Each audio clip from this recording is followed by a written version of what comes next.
Mais um dia incrível, mais um dia de Mineirão. Hoje, um dia de Cruzeiro e Flamengo, jogo que valia muito para as duas equipes. A gente viu um Flamengo que valia essa estreia do Tite, um novo modelo de jogo, e para o Cruzeiro, obviamente, uma briga contra o rebaixamento, em mais uma tentativa do Zé Ricardo de tentar puxar esse time. A gente sabe que o problema não é técnico. O começo de temporada do Cruzeiro é muito positivo, foi muito positivo, chegou a bater de frente com o Fluminense, chegou a bater de frente contra o Flamengo, bateu de frente contra o Galo, depois vem caindo o desempenho. Taticamente também não vejo grandes defeitos, assim, a gente vê um Cruzeiro que inclusive varia bastante, as coletivas do Zé Ricardo são muito interessantes nesse ponto. Por outro lado, inclusive minha pergunta que eu pude fazer para o Marlon na zona mista, vai muito nesse sentido, né? Tecnicamente a gente sabe que o time tem, o problema agora é psicológico, o problema é mais mental? E bom, a resposta do Marlon vai mais ou menos nesse caminho. Para o seu torcedor. Marlon, tecnicamente o Cruzeiro já mostrou no começo do campeonato que tem qualidade de performar bem. Você sente que o emocional hoje é o que mais castiga o Cruzeiro? Olha, a gente conversou isso algumas vezes, acho que tanto no jogo quanto do América Mineiro, que foi um jogo onde a gente tinha 30, 40 minutos de bom desempenho, a gente tomou um gol e acabou abalando muito a nossa equipe. Hoje, novamente, aconteceu isso. A gente tinha 42 minutos ali, 43 minutos muito bons contra o Flamengo. A gente sabe o quanto isso é difícil. E a gente deu um apagão ali de 6, 7 minutos que nos custou muito caro. Como eu falei, quando você joga numa competição de alto nível como o Campeonato Brasileiro, você tem que estar ciente que se você vacilar, tem jogadores de qualidade do outro lado. Já não é de hoje que a gente comete esses erros. Cabe a nós agora trabalhar isso nesse curto período que tem para conseguir entregar boas performances e trazer as vitórias. E do lado do Flamengo, a estreia do Tite, né? Um Tite que, poxa, talvez seja o maior treinador brasileiro na atualidade, e a gente não sabia o que viria do Tite nessa temporada, desse pós-seleção. Será que viria um Tite até 2018? Um Tite mais móvel, um Tite que a gente viu no Corinthians no primeiro ciclo de seleção? Ou um Tite pós-2018, um Tite mais posicional, um pouco que tem as características talvez mais de um futebol europeu? Eu tive a oportunidade de fazer a pergunta para ele na coletiva, que é legal que quando eu pergunto o que a gente espera, qual que vai ser o Flamengo do Tite, e ele responde de uma maneira bem tranquila. Vai ser o Flamengo do Flamengo. Tite, antes de mais, Felipe Simonetti versus Sport, antes de mais nada, parabéns pela vitória na estreia. E a gente viu já várias formatações do Tite. A gente já viu um Tite mais móvel, vamos colocar até 2018. A partir de 2018, com a seleção, um Tite mais posicional. Hoje a gente começa a ter algumas pistas. O que vai ser o Flamengo do Tite? É o Flamengo do Flamengo. Eu procurei ter a capacidade, nós da comissão técnica, de preservar aquilo que historicamente é o Flamengo e daquilo que os atletas têm como característica. E eu digo assim, eu tenho isso. O técnico não pode ser supervalorizado. Quem tem que ser valorizado é o trabalho todo, e a nós, enquanto comissão técnica, de ajustarmos as peças e termos essa capacidade de potencializar eles e não ficar querendo de vocês que têm um grande reconhecimento por uma coisa extraordinária. Não, mais sutil eu tenho essa. Eles e a gente ajustar a engrenagem.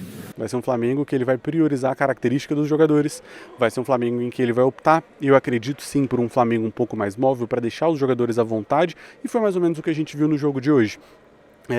Um começo de jogo, vamos colocar uns primeiros 30 minutos, bastante de embate dos dois times. Eu comentava muito como que o meio de campo, o jogo pelo centro não fluía, porque a gente via encaixes muito claros. A gente viu hoje um Gerson de 10, um Pulgar e Thiago Maia por trás, e aí a gente vê num 4-2-3-1 e o Cruzeiro espelhado, né, num 4-1-4-1. Então o Jussa, que era esse volante encaixado no Gerson, e o Lucas Silva e o Ian Lucas encaixados nos dois volantes do Flamengo. E por ali o jogo não era produtivo para nenhuma das duas equipes. O Flamengo, inclusive, tinha mais dificuldade. Tentava algumas bolas longas e não era produtivo dessa forma. No primeiro tempo, inclusive, a gente pode dizer que até o momento do gol, o Cruzeiro era melhor até ali. Encontrava mais alternativas para conseguir vencer o jogo. Em especial nas costas, por um lado, do Bruno Henrique, que a gente sabe que é um ponta que não tem tanto o hábito de baixar, e do outro, o Wesley, um lateral que tem o hábito de subir e explorava bem as costas, tentou algumas oportunidades, nenhuma chance muito clara, mas até aquele momento o Cruzeiro era melhor. Até o Flamengo encontrar um pouco mais de paciência no jogo. O Zé Ricardo falava muito sobre paciência no último jogo contra o América, que sentiu falta de um Cruzeiro se postar mais no campo de ataque, se proteger um pouco mais com bola, tentar encontrar as chances um pouco mais rebuscadas, mas quem fez isso hoje foi o Flamengo. Na primeira ofensiva nesse sentido, consegue gerar um 2 contra 1, que deixa o Palácios fixado. Vou no Ayrton Lucas ou eu fico no Bruno Henrique. E nessa, sobra para o Bruno Henrique, que encontra o Ayrton Lucas, 1-0 para o Flamengo.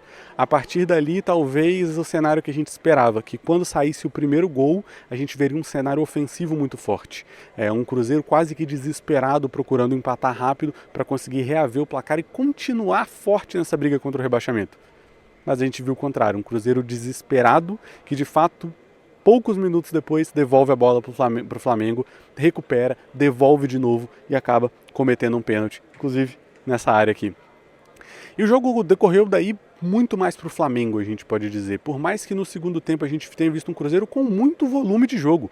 Inclusive, até joguei lá no meu grupo do Telegram. Quem não está, inclusive, estou deixando o grupo do Telegram aqui na descrição, sobre uma excelente possibilidade de procurar o Cruzeiro para chegar primeiro em 7 escanteios, a Race 7, né? E bateu, se não me engano, chegou a bater até a Race 9. Um Cruzeiro que era ofensivo, que chegava pelos lados do campo, conseguiu escanteio, nada muito além disso. Finalizações de média distância e talvez a melhor possibilidade no segundo tempo foi mais numa falha do Rossi. Um Flamengo que procurava as transições, um Flamengo que era agressivo nessas transições, quase chegou a marcar mais algumas outras vezes e talvez seja isso que a gente possa esperar do Tite. Eu gosto muito de uma reflexão da gente tentar entender por que o Tite virou posicional depois de 2018, pensando na Copa de 2022. Me parece que a resposta vai ficando cada vez mais clara. Comandando uma seleção brasileira, a gente vê vários jogadores que estão num cenário europeu. Cenário europeu que muitas vezes, na maior parte dos clubes, é comandado por um jogo mais posicional, em que os jogadores guardam mais as posições, em que eles tentam influenciar o comportamento do adversário por guardar a posição, por atrair, tirar o jogador de posição, sempre perfilando bem o corpo, tentando encontrar um terceiro homem. E a partir disso, se adaptou aos seus jogadores e gerou uma seleção brasileira mais posicional.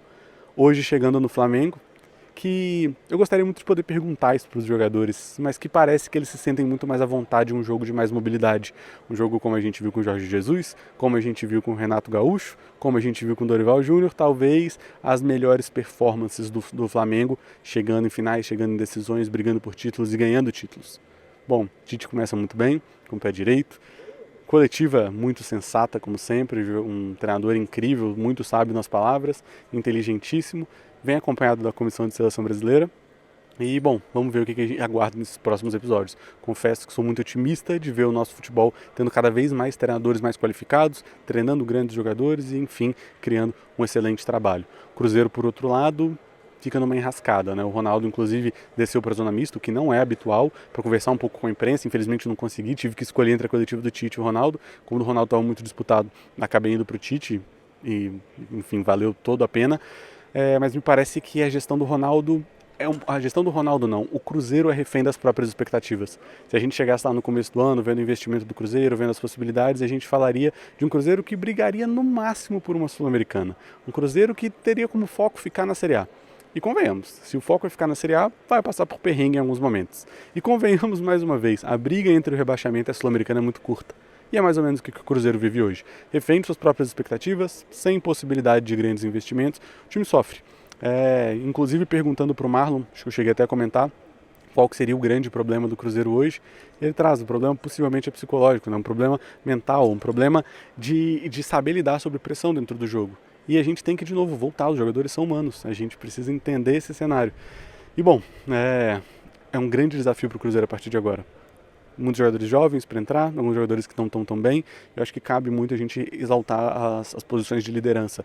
Todo jogo atrás de jogo, Rafael Cabral, Nicão e Marlon sempre descem para a zona mista, conversam com a imprensa, tentam passar todo o cenário, tentam entender, sempre muito pacientes, e eu acho que essas lideranças podem ser muito importantes nesse momento tão difícil do Cruzeiro.